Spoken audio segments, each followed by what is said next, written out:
So you've heard what it's like when you start your seesaw in the bottom and go up. This is a G seesaw. But what if I started at the top and came down?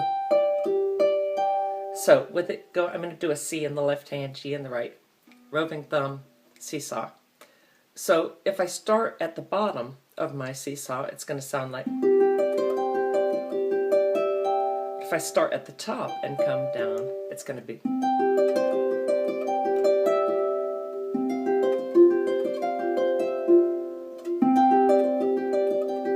So you get a different flavor.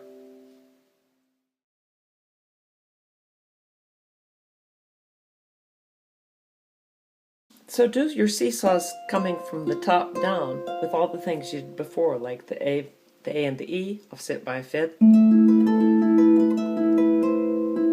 F and the C, G.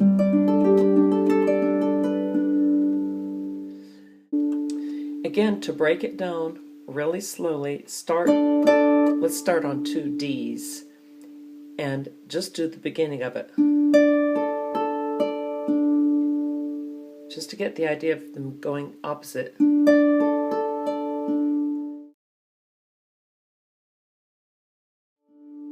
then gradually add more. Remember, you're placing. And then go do the whole thing. Whoops. Then offset by a fifth. Let's take this down to a G.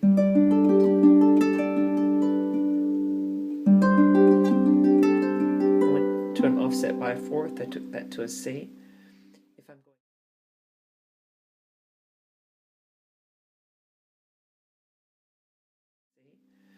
If I'm going up with the right hand, it sounds like. If I'm going down with the right hand, it sounds like.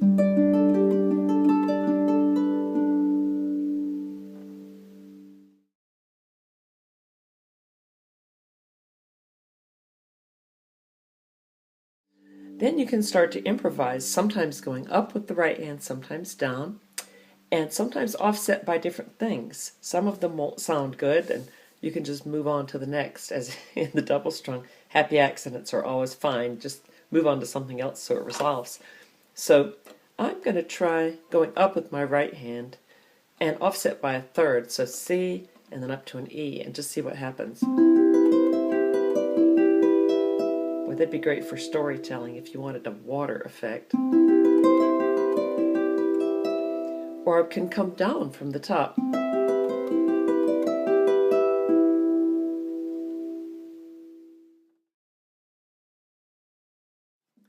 I'm going to try an A in the left hand, offset by a third, and the seesaw hand I always do above the roving thumb hand. You can try it the other way and you'll see why I usually like it the left hand down.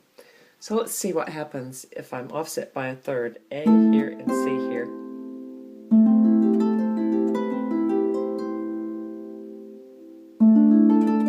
That was offset by a fourth. Now I'm coming up to a fifth, an E. Oh, I came down with my right hand. That was cool. So I came from the E back down to the D, but I was coming down. So you have endless opportunities.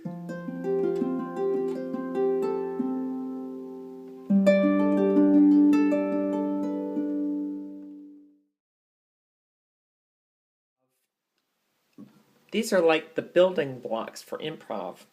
So sometimes keep your left hand anchored to the same place. So I'm just doing G, roving thumbs. And the right hand I'm going to move. So I'm going to start on a higher G octave, so it's stacked. So I'll do that. And then the right hand moves down one. Left hand stays anchored. I'm going to go down to the D. So I never did move the left hand. It stayed on a G. Those were all coming down. Let's see what would happen if they came up. Okay.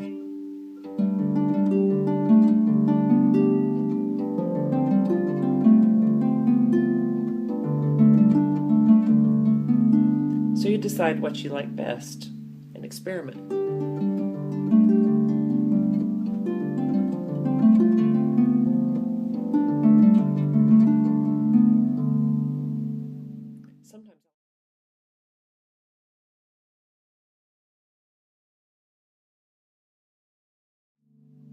Sometimes I like to anchor something on a C. Let's do a stacked C. So,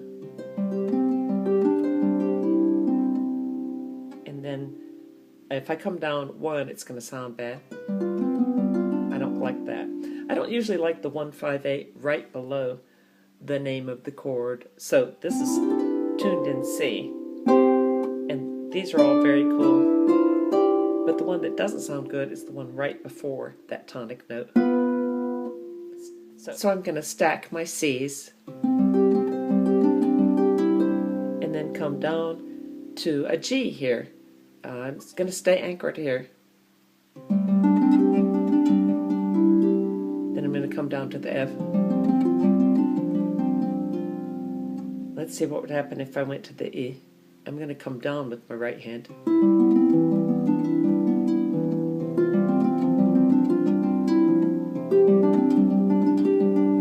I was just anchored on the C. That was all I was doing. I didn't even have to look at it. And with the right hand, I just looked at my fourth finger to see where I was going. I went from an E, I think, to a G, to an F, to a G. But you just mess around.